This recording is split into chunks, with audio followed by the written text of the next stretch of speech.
हालांकि पवन भी ऐसा कभी बोलते नहीं है, लेकिन राजनीतिक में क्या उनका आया, इतना झकझोर कर रख दिया है कि पूछो मत। पूरा राजनीतिक माहौल में भूचाल मचा दिया है। उन्होंने खुद बबलू सुप्रियो का टैग किए हैं कि बबलू सुप्रियो जी, जो भी आप गाना को टैग किए थे, वो एक भी अगर प्रूफ, एक भी अगर सही हो जाता है तो मैं राजनीतिक और गाना से संन्यास ले लूँगा। ऐसे तो ये थोड़ा सा चिंगारी था, वो बुझ चुका था, फिर अचानक उठाने की ज़रूरत क्यों पड़ी, ये राजनीतिक ही जाने। और क्या उनके पीछे रणनीति है, वो खुद पवन भैया क्या तैयार किए हैं मुझे मालूम नहीं है। बट गाना के बारे में बंगलिनिया पर जो भी पवन भैया गाना गाए हैं, उन्होंने खुलेआम चैलेंज किए हैं कि जो भी आप गाना का पोस्टर टैग किए हैं, अगर उसमें से मेरा गाना निकल जाता है तो मैं राजनीतिक और गाना से दोनों से संन्यास ले लूँगा। और यही नहीं, उन्होंने और एक बात बोली है, जैसे बोलते हैं तो मैं बोलता नहीं हूँ, लेकिन इस बार मैं बता रहा हूँ कि अगर कोई भी गाना बबलू सुप्रियो जी जो भी आप टैग किए हैं मैच कर जाता है फोटो से, तो मैं राजनीतिक से संन्यास और गाना से भी संन्यास ले लूँगा।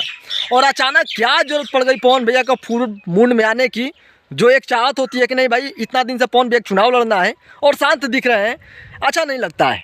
नेता एनी टाइम बोलते रहते हैं अपने जुबान से, दूसरे पार्टी पर एनी टाइम फेंकते रहते हैं प्रहार, और उन पर फेंकते हैं, लेकिन पवन भैया का ऐसा दिखाई नहीं दिया। और चाहत यही थी कि पवन भैया कुछ तो बोले, लेकिन उन्होंने लास्ट आखिरी दम पर कुछ तो पोस्ट किया है। अब आगे देखते हैं बवाल क्या होगा। अब आगे देखने वाली बात हुई पवन भैया के दिमाग में चल क्या रहा है। फिर से कहीं आसनसोल का सीट पर पवन भैया चुनाव में तो खड़ा तो नहीं होने वाले हैं। अब ये मैं क्यों बोल रहा हूँ, मेरे दिमाग में ये क्यों चल रहा है, ये रणनीति पवन भैया का अगला क्या है। बबलू सुप्रियो के इतना दिनों के बाद जो एक छोटा सा चिंगारी नामात्रा बचा था, पुराना चिंगारी था, फिर लाकाने की जरूरत क्यों पड़ गई। ये कई ऐसे सवाल हैं जो दिमाग में अभी चल रहे हैं। बिहार में बीजेपी ने इनको टिकट नहीं दिया है, आरा इनका लोकसभा सीट से लड़ना था, आरा ही नहीं सासाराम से खड़ा कर देते भाई, वहाँ से भी लड़ना था, बीजेपी ने टिकट नहीं दिया। महाराजगंज का नाम चल रहा था, सारण के नाम चल रहा था, कई ऐसे जिला का नाम चल रहा था जहाँ से पवन सिंह चुनाव में बीजेपी खड़ा कर सकती थी, लेकिन बीजेपी ने टिकट बिहार में नहीं दिया, नकार दिया।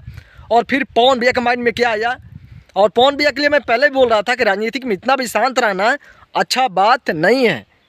और फाइनली पवन भैया का अगला चाल यही आया, बबलू सुप्रियो, मतलब फिर से आसनसोल, कहीं पश्चिम बंगाल में सीट तो नहीं मिलने वाला है, ऐसा देखा जा रहा है। अब आगे देखते हैं कि आगे क्या होगा। ऐसे आपको दिमाग में कुछ तो चल रहा होगा हमसे ज़्यादा, तो ज़रूर बताइएगा कमेंट में प्लीज़। और मैं चल रहा हूँ, अब आगे देखते हैं क्या सवाल आता है, क्या जवाब आता है बबलू सुप्रियो की तरफ से, ठीक है। और फिलहाल